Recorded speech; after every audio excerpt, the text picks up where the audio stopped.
Hello friends, Merry Christmas. Welcome to Heritage House. Welcome y'all. Today I am participating in a collaboration, Christmas cookies and beautiful homespun table settings. My friend Darlene at Super at 60 invited me to participate, and I was so honored that she did. I love this lady. I love her channel, her content, her sweet family, and that precious little grandson. I hope that if you're not already a friend and follower of Darlene, that you will go over and subscribe to her channel. Of course, the link to her video in this collaboration is down below in the description box. Well, today I am actually making a Christmas cookie. It is a heritage Christmas cookie, and also I am setting our table for Christmas, actually for brunch and Christmas dinner. And so I hope you will come along and join me. It is just going to be basic, just kind of homespun, simple and rustic compared to things I've done in the past. But that's okay. We are so glad you're here. And if you are new, I hope that you will feel welcome here at Heritage House. I desire for you to pull up a chair, get yourself a favorite beverage, and sit down and just make yourself at home. Here at Heritage Ways YouTube and heritageways.com. I'm also on Pinterest. So I just want you to come on in, make yourself at home, and be welcome, my friend.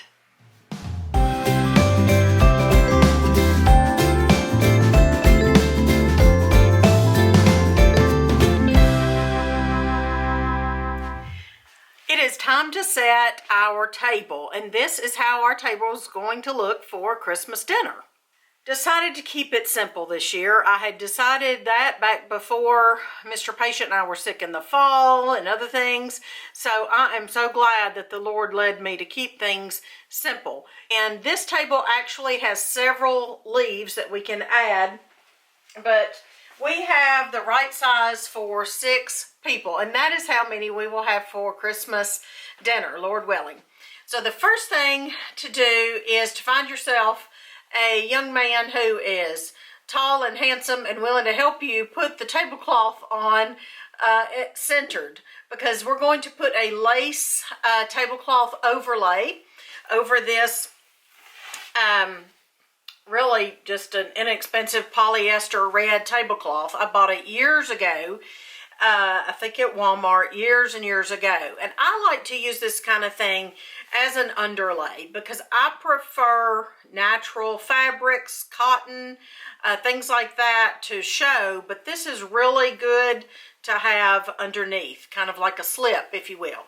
And then on top of that, we're going to put, like I said, an antique tablecloth that I found at an antique shop somewhere along the way, and it was not very expensive because I don't want to pay a lot of money for those kinds of things. This may have even come from Goodwill, this particular one. And then we will go from there to decorate our table.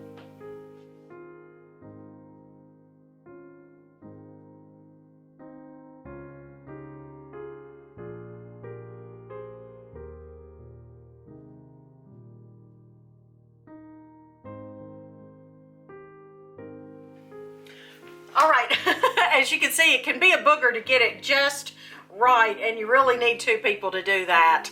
I have used this method, layering method, many times. I was a caterer for a while, had my own catering business, and I just feel like this layering method really makes a nice table. All right, the next thing I have are these chargers.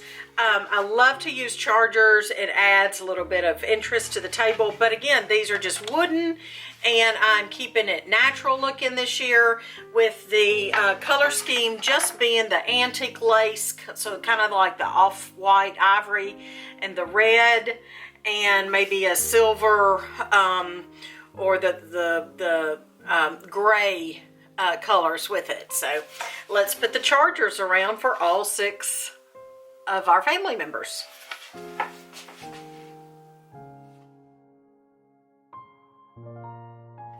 Next I have these pewter plates. I bought these this year, back in the summer, I guess it was, at an antique shop in Amish Country, Ohio, Sugar Creek to be exact. And I just fell in love. They had an entire set, a display, and I bought what I could afford. And I'm so excited to be using these this Christmas.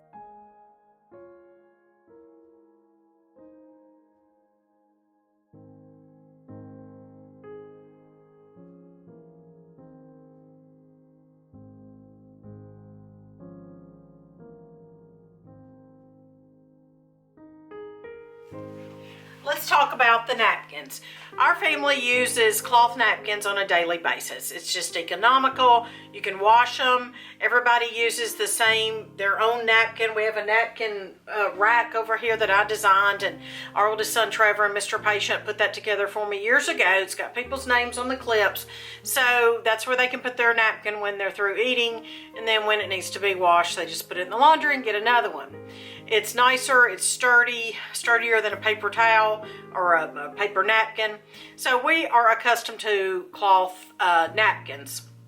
So I got these. Now, I have not ironed them, y'all. I'm telling you, my life is a little too busy to iron napkins. Used to, yes sir, yes ma'am. I would iron the napkins if they were you know, wrinkled like this one.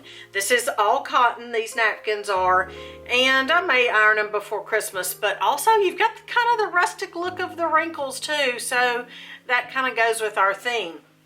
Now, I have done different things with napkins. Sometimes I'll find the middle and I'll take it like this and I'll put it upside down.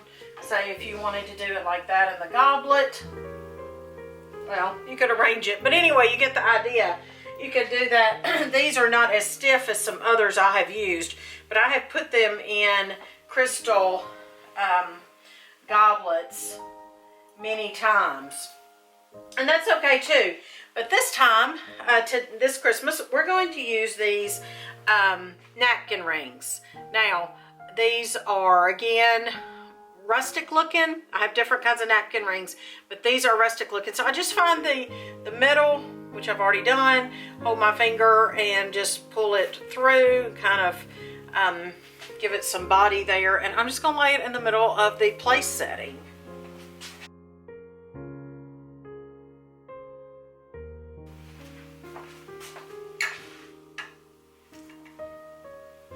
Let's talk about the centerpiece. I have this pewter vase that I love. I actually got this at Goodwill years ago as well. And I just have these sprigs that I got from Hobby Lobby years ago. They are rustic. They actually match the pattern, looks like. I got them at different times, of the napkin rings. And so I thought at first, you know, we could just set this in the middle just like that, and we could call it done. Well, the rule is you don't want a centerpiece that folks have to look around to try to see each other when they're conversing at your nice, beautiful table. You want something low, below eye level. And since I have little children, this is probably not going to work. I thought at first it would. We could add the little red cardinal. And that really is pretty, but I think we need to do something else instead. This is what we have. Now, I decided to go with this pewter platter that I own. Bought it at the same time I bought the other pewter. And I decided that I would go with just some pine boughs off of our tree that Mr. Patient trimmed off when we got our tree. I got Aunt Linda gave me some holly from her house. I love holly. And I put it on here kind of relaxing looking almost. The idea is rustic and simple. I even wanted my stems to show. Normally I wouldn't. It depends on what look you're going for. So I actually just have this platter of greenery, and we're going to add some things to it. This way everybody can see to talk at the table. Now, what do you think if we add this vintage or retro, whichever you want to call it, Christmas ball from my grandmother who's passed on. Pine cones for the rustic look tucked in over here. And what about this vintage bird facing those folks over there? Furthermore, if we wanted to, we could add these twigs that were in our pewter pitcher. Just a little white sticking out there.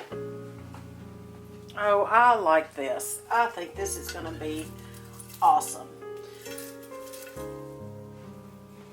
walk around on all sides and look at it. How about, I've got this other vintage ball, but you know what? I think I'm just going to go with this little retro house sitting in there, like a bird house among the twigs. There's your little bird. And I think we're going to stop with that. Here, let's exchange this out. And that is how we are going to enjoy our Christmas brunch and our Christmas dinner this year.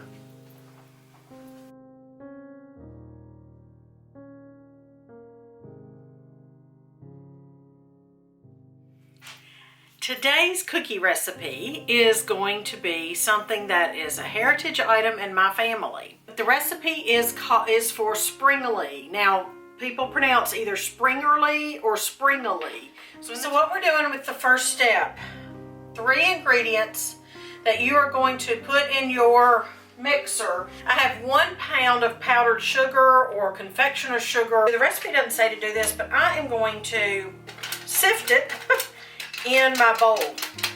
So 1 pound weighed out. I have scales in my kitchen that I just think are valuable, invaluable, so useful.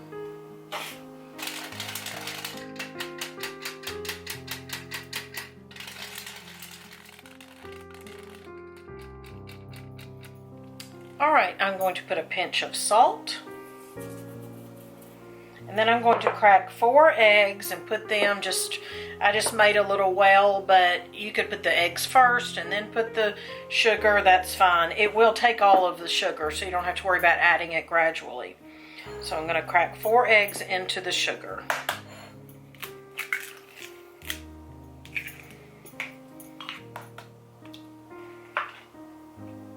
All right, I'll clean up a little bit and meet you at the mixer. Put it on my stand mixer with that wonderful afternoon glow coming in the window. Isn't that so nice? The sunshine. I'm going to use the whisk attachment and just put that right down in there. Now my mixer is broken. Someday I'm going to get one that's not.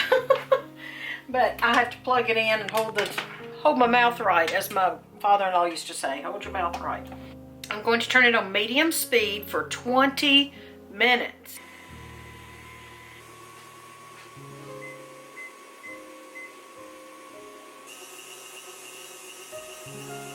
Ingredients we're going to add to the mixer are a teaspoon of baking powder, a tablespoon of cream, or that'd be whipping cream. I'm actually using half and half, and 1/4 teaspoon, scant teaspoon of anise oil.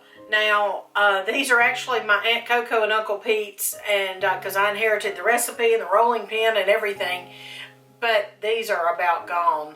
So I pulled out this anise extract to show you. I have used this many, many years, and I just use a little bit less than 1/4 teaspoon.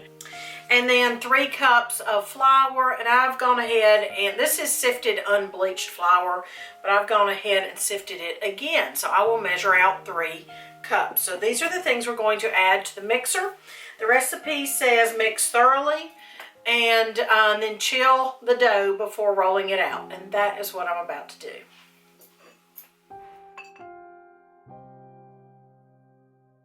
The Springele dough out of the fridge, and I'd say it's probably been in there maybe 4 or so hours maybe, and it is much firmer than it was previously. All right, I'm not going to knead this, but I do just knead it in one smooth fall here.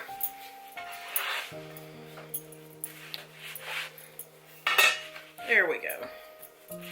Not really a ball, but a piece. There we go. All right. What we do now is we're going to take our Springele rolling pin. If you want to buy one of these, I'm sure you could probably find it on eBay or somewhere like that. It is a German cookie rolling pin. And like I said, this was handed down to me, but I have seen them in stores. I think Layman's has them. I'm not affiliated with anybody that has them, but I'm sure you can buy one on the internet. Also, if you don't have one, you can just make squares, and the cookies absolutely taste the same with or without the decoration on the top. But what we're going to do is we're going to just roll this pretty firmly to make the imprint. You see that? Now I'm just going to take a little paring knife and just cut along the lines. If you'll see here, you can see there are marks where you can cut. And I'm just going to dip this knife down in my flour so that my dough doesn't stick. And I'm going to continue in this manner until they have all been rolled and cut. I'm going to place them on a cookie sheet and let them set overnight out on the kitchen counter. I have another video making these cookies and telling the history and the heritage behind the cookies, and I invite you to look at that video, and I will tag the link in the video below. These trays were actually the same trays that my aunt and uncle used, and like I said, you can learn more about their story and the heritage behind the Springeles in the other video that I've made. And we'll come back in the morning and bake the cookies. Well, the cookies have sat out all night, out on the counter, and they've the idea is for them to dry out a little bit, but they're not going to taste dried out. We're going to bake them in the oven at 350 for 8 to 10 minutes. You don't want them over brown because inside they're just going to be chewy and moist, and on the outside have kind of a crust. And hopefully they will keep their pattern that I printed on top.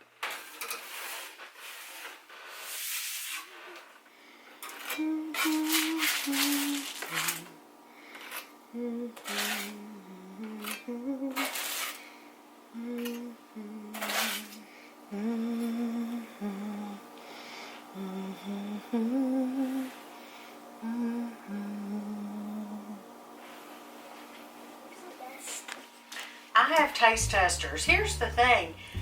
They don't want to make videos, but they come out of the woodwork when it's time to test. That's okay. Little music man with his Merry Everything shirt. Happy always. Merry Everything and Happy Always. Little Miss Homemaker. And let's taste the first Springele of the season. Go ahead. Which one? We love these because they're chewy inside and have kind of the crust on the outside. We love them warm. We love them cold.